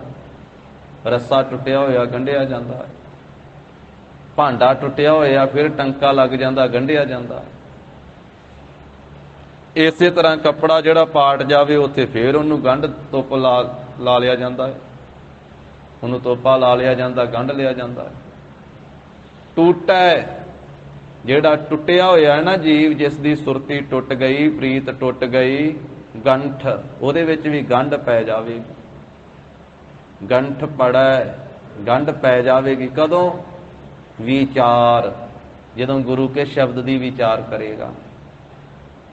ਜਦੋਂ ਗੁਰੂ ਕੇ ਸ਼ਬਦ ਦੀ ਵਿਚਾਰ ਕੀਤੀ ਨਾ, ਫਿਰ ਟੁੱਟੀ ਹੋਈ ਸੁਰਤ ਦੀ ਗੰਢ ਫਿਰ ਪਰਮਾਤਮਾ ਦੇ ਨਾਲ ਪੈ ਜਾਵੇ। ਇਹ ਜੀਵ ਦੀ ਟੁੱਟੀ ਹੋਈ ਸਾਂਝ ਫਿਰ ਗੰਢੀ ਜਾਵੇਗੀ, ਕਿਉਂਕਿ ਗੁਰੂ ਗੰਢਣਹਾਰ ਹਨ। ਆਖਿਆ ਨਾ ਮਹਾਰਾਜ ਸਾਹਿਬ ਜੀ ਨੇ ਸੁਖਮਨੀ ਸਾਹਿਬ ਦੀ ਬਾਣੀ ਵਿੱਚ, ਟੂਟੀ ਗੰਢਣਹਾਰ ਗੋਪਾਲ, ਸਰਬ ਜੀਆਂ ਆਪੇ ਪ੍ਰਤਪਾਲ, ਸਗਲ ਕੀ ਚਿੰਤਾ ਜਿਸ ਮਨ ਮਾਹੇ, ਤਿਸ ਤੇ ਬਿਰਥਾ ਕੋਈ ਨਾ ਹੈ। ਬਿਰਥਾ में ਖਾਲੀ ਕੋਈ ਨਹੀਂ ਜਾਂਦਾ। ਜਦੋਂ ਗੁਰੂ ਕੇ ਸ਼ਬਦ ਦੀ ਵਿਚਾਰ ਕੀਤੀ ਜਾਂਦੀ ਹੈ ਤੇ ਟੁੱਟੀ ਹੋਈ ਸਾਂਝ, ਟੁੱਟੀ ਹੋਈ ਪ੍ਰੀਤ, ਟੁੱਟੀ ਹੋਈ ਸੁਰਤ ਫੇਰ ਗੰਢੀ ਜਾਂਦੀ ਹੈ, ਗੰਢ ਪੈ ਜਾਂਦੀ ਹੈ। ਫੇਰ ਹੋਰ ਸਬਦੀ ਘਰ ਕਾਰਜ ਸਾਰ, ਗੁਰੂ ਕੇ ਸ਼ਬਦ ਦੁਆਰਾ ਫਿਰ ਘਰ ਵਿੱਚ ਹੀ ਕਾਰਜ ਸਾਰ ਹੋ ਜਾਂਦਾ, ਕਾਰਜ ਰਾਸ ਹੋ ਜਾਂਦਾ, ਕਾਰਜ ਸੌਰ ਜਾਂਦਾ ਹੈ। ਜਦੋਂ ਗੁਰੂ ਕੇ ਸ਼ਬਦ ਨੂੰ ਇਹ ਜੀਵ ਇਸਤਰੀ ਸਰਵਣ ਕਰਦੀ ਹੈ, ਫਿਰ ਮੰਨਣ ਕਰਦੀ ਹੈ, ਫਿਰ ਇਹਦੇ ਅਨੁਸਾਰ ਕਮਾਈ ਕਰਦੀ ਹੈ, ਤਾਂ ਫਿਰ ਘਰ ਦੇ ਵਿੱਚ ਰਹਿੰਦਿਆਂ ਹੀ ਕਾਰਜ ਸਾਰ ਹੋ ਜਾਂਦੇ। ਸਭ ਤੋਂ ਵੱਡਾ ਕਾਰਜ ਕੀ ਹੈ? ਪਰਮਾਤਮਾ ਦੀ ਪ੍ਰਾਪਤੀ ਦਾ, ਵਾਹਿਗੁਰੂ ਜੀ ਦੇ ਮਿਲਾਪ ਦਾ। ਇਹ ਕਾਰਜ ਕਰਨ ਵਾਸਤੇ ਮਨੁੱਖਾ ਜਨਮ ਮਿਲਿਆ। ਮਹਾਰਾਜ ਸਾਹਿਬ ਜੀ ਰੋਜ਼ ਕਹਿੰਦੇ ਸਨ, ਭਈ ਪ੍ਰਾਪਤ ਮਾਨੁਖ ਦੇ ਹੁਰੀਆ, ਭਈ ਪ੍ਰਾਪਤ ਮਾਨੁਖ ਦੇ ਹੁਰੀਆ, ਭਈ ਪ੍ਰਾਪਤ ਮਾਨੁਖ ਦੇ ਹੁਰੀਆ, ਭਈ ਪ੍ਰਾਪਤ ਮਾਨੁਖ ਦੇ ਹੁਰੀਆ, ਗੋਬਿੰਦ ਮਿਲਨ ਕੀ ਇਹ ਤੇਰੀ ਬਰੀਆ, ਗੋਬਿੰਦ ਮਿਲਨ ਕੀ ਇਹ ਤੇਰੀ ਬਰੀਆ, ਗੋਬਿੰਦ ਮਿਲਨ ਕੀ ਇਹ ਤੇਰੀ ਬਰੀਆ, ਗੋਬਿੰਦ ਮਿਲਨ ਕੀ ਇਹ ਤੇਰੀ ਬਰੀਆ, ਮਿਲ ਜਗਦੀਸ਼ ਮਿਲਨ ਕੀ ਬਰੀਆ, ਮਿਲ ਜਗਦੀਸ਼ ਮਿਲਨ ਕੀ ਬਰੀਆ, ਮਿਲ ਜਗਦੀਸ਼ ਮਿਲਨ ਕੀ ਬਰੀਆ, ਮਿਲ ਜਗਦੀਸ਼ ਮਿਲਨ ਕੀ ਬਰੀਆ, ਚਿਰੰਕਾਲ ਇਹ ਦੇਹ ਸੰਜਰੀਆ, ਚਿਰੰਕਾਲ ਇਹ ਦੇਹ ਸੰਜਰੀਆ,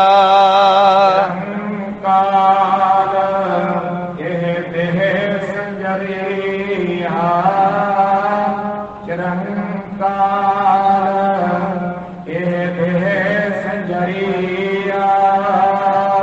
ਸਭ ਤੋਂ ਵੱਡਾ ਮਾਰੇ ਕਹਿੰਦੇ ਕਾਰਜ ਇਹ ਆ ਮਨੁੱਖ ਦਾ। ਇਹ ਜਗਦੀਸ਼ ਨੂੰ ਮਿਲਣ ਵਾਸਤੇ ਮਨੁੱਖਾ ਦੇਹ ਮਿਲੀ ਹੈ। ਤੇ ਸਤਿਗੁਰੂ ਵਾਰ-ਵਾਰ ਅੰਮ੍ਰਿਤ ਬਾਣੀ 'ਚ ਕਹਿੰਦੇ ਮਿਲ ਜਗਦੀਸ਼, ਜਗਤ ਦੇ ਈਸ਼ਵਰ ਨੂੰ ਮਿਲ, ਮਿਲਣ ਕੀ ਬਰੀਆ, ਮਿਲਣ ਦੀ ਵਾਰੀ ਮਿਲੀ ਆ। ਸਤਿਗੁਰੂ ਨਾਲ ਇਹ ਵੀ ਚੇਤਾ ਕਰਾਉਂਦੇ, ਕਹਿੰਦੇ ਬਹੁਤ ਚਿਰ ਪਿੱਛੋਂ ਤੈਨੂੰ ਇਹ ਵਾਰੀ ਮਿਲੀ ਓ, ਇਹ ਮੌਕਾ ਮਿਲਿਆ। ਚਿਰੰਕਾਲ ਚਿਰ ਕਾਲ ਪਿੱਛੋਂ ਇਹ ਦੇਹ ਸੰਜਰੀਆ, ਇਹ ਦੇਹ ਮਿਲੀ ਤੈਨੂੰ ਮਨੁੱਖਾ ਦੇ। ਕਈ ਜਨਮਾਂ ਪਿੱਛੋਂ, ਕਈ ਜਨਮ ਭੈ ਕੀਟ ਪਤੰਗਾ, ਕਈ ਜਨਮ ਗਜਮੀਨ ਕੁਰੰਗਾ, ਕਈ ਜਨਮ ਪੰਖੀ ਸਰਪ ਹੋਇਓ, ਕਈ ਜਨਮ ਹੈਵਰ ਬ੍ਰਿਖ ਜੋਇਓ, ਮਿਲ ਜਗਦੀਸ਼ ਮਿਲਣ ਕੀ ਬਰੀਆ, ਚਿਰੰਕਾਲ ਇਹ ਦੇਹ ਸੰਜਰੀਆ, ਭਈ ਪ੍ਰਾਪਤ ਮਾਨੁਖ ਦੇ ਹੁਰੀਆ। ਇਹ ਮਨੁੱਖਾ ਦੇਹ ਪ੍ਰਾਪਤ ਹੋਈ ਆ, ਗੋਬਿੰਦ ਮਿਲਣ ਕੀ ਇਹ ਤੇਰੀ ਬਰੀਆ। ਇਹ ਗੋਬਿੰਦ ਨਾਲ ਮਿਲਣ ਦੀ ਵਾਰੀ ਆ। ਸਤਿਗੁਰੂ ਕਹਿੰਦੇ ਠੀਕ ਆ, ਸੰਸਾਰ 'ਚ ਰਹਿੰਦੇ ਆ, ਬਾਕੀ ਕੰਮਕਾਰ ਵੀ ਤੂੰ ਕਰਨੇ ਆ, ਪਰਿਵਾਰ ਦੀਆਂ ਜ਼ਿੰਮੇਵਾਰੀਆਂ ਵੀ ਨਿਭਾਉਣੀਆਂ, ਪਰ ਅਸਲ ਕੰਮ ਤੇਰਾ ਇਹ ਆ ਨਾਲ ਹੀ ਚੇਤਾ ਕਰਾਉਂਦੇ ਗਰੀਬ ਨਵਾਜ, ਕਹਿੰਦੇ ਅਵਰ ਕਾਜ ਤੇਰਾ ਕਿਤੇ ਨਾ ਕਾਮ। ਮਹਾਰਾਜ ਕਿਹੜਾ ਕੰਮ ਆਉਣਾ, ਫਿਰ ਕਿਹੜਾ ਕਾਰਜ ਕੰਮ ਆਵੇਗਾ? ਤੇ ਸਤਿਗੁਰੂ ਕਹਿੰਦੇ ਮਿਲ ਸਾਧ ਸੰਗਤ ਭਾਜ ਕੇਵਲ ਨਾਮ। ਕੇਵਲ ਨਾਮ ਦਾ ਭਜਨ ਕਰ, ਸਾਧ ਸੰਗਤ ਵਿੱਚ ਮਿਲ ਕੇ, ਇਹ ਤੇਰੇ ਕੰਮ ਆਉਣਾ।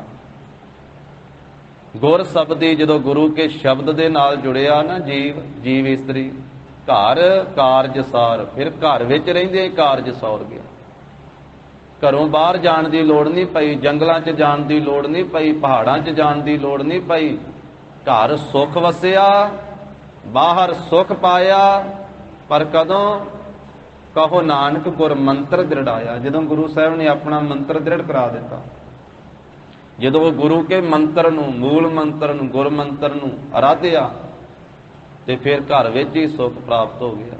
ਮਹਾਰਾਜ ਸਾਹਿਬ ਨੇ ਆਖਿਆ ਘਰ ਬੈਠੇ ਗੁਰੂ ਧਿਆਏ ਹੋ। ਭਾਵ ਘਰ ਦੇ ਕੰਮ ਕਾਰ ਕਰਦਿਆਂ, ਜ਼ਿੰਮੇਵਾਰੀਆਂ ਨਿਭਾਉਂਦਿਆਂ, ਧੰਦੇ ਨੂੰ ਕਰਦਿਆਂ, ਫਿਰ ਵੀ ਧਰਮ ਨੂੰ ਨਾਲ ਨਿਭਾਓ। ਨਾਨਕ ਸਤਿਗੁਰ ਭੇਟਿਆ ਪੂਰੀ ਹੋਵੇ ਜੁਗਤ। ਇਹ ਜੁਗਤ ਦਿੱਤੀ ਹੈ ਜਗਤ ਗੁਰੂ ਜੀ ਨੇ।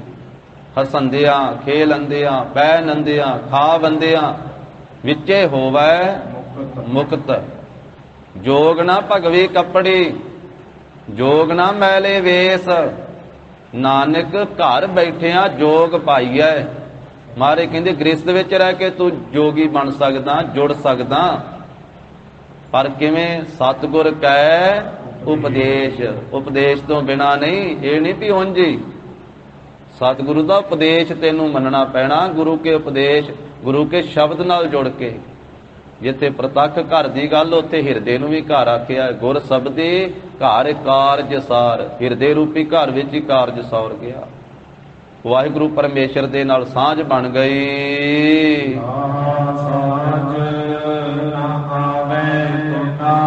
ਧੰਨ ਸ੍ਰੀ ਗੁਰੂ ਨਾਨਕ ਦੇਵ ਸਾਹਿਬ ਮਹਾਰਾਜ ਸਾਹਿਬ ਜੀ 28ਵੀਂ ਪੌੜੀ ਦੀ ਸਮਾਪਤੀ ਕਰਦਿਆਂ ਹੋਇਆਂ ਫਰਮਾਉਂਦੇ ਹਨ ਕਿ ਸੱਚੇ ਨਾਮ ਦਾ ਫਿਰ ਲਾਹਾ ਪ੍ਰਾਪਤ ਹੁੰਦਾ ਹੈ। ਤੇ ਭਾਈ ਇਹ ਸੱਚੇ ਨਾਮ ਨੂੰ ਜਪਣ ਦਾ ਲਾਹਾ ਲਓ। ਲਾਹਾ ਸਾਚ, ਜੋ ਸੱਚ ਦੀ ਪ੍ਰਾਪਤੀ ਦਾ ਲਾਭ ਲੈਣਾ ਹੈ। ਨਾ ਆਵੇ ਤੋਟਾ, ਇਹਦੇ ਵਿੱਚ ਤੋਟਾ ਨਹੀਂ ਆਉਂਦਾ, ਇਹਦੇ ਵਿੱਚ ਘਾਟਾ ਨਹੀਂ ਆਉਂਦਾ। ਬਾਕੀ ਸੰਸਾਰ ਦੇ ਸਾਰੇ ਕਾਰਜਾਂ ਵਿੱਚ ਘਾਟੇ ਪੈਂਦੇ ਹਨ, ਪਰ ਵਾਹਿਗੁਰੂ ਪਰਮੇਸ਼ਰ ਦੇ ਇਹ ਸੱਚੇ ਨਾਮ ਨੂੰ ਆਰਾਧਨ ਦੇ ਵਿੱਚ ਜਿਸ ਵੇਲੇ ਜੀਵ ਲੱਗਦਾ, ਇਹਦੇ ਵਿੱਚ ਘਾਟਾ ਨਹੀਂ ਆਉਂਦਾ, ਤੋਟਾ ਨਹੀਂ ਆਉਂਦਾ ਹੈ।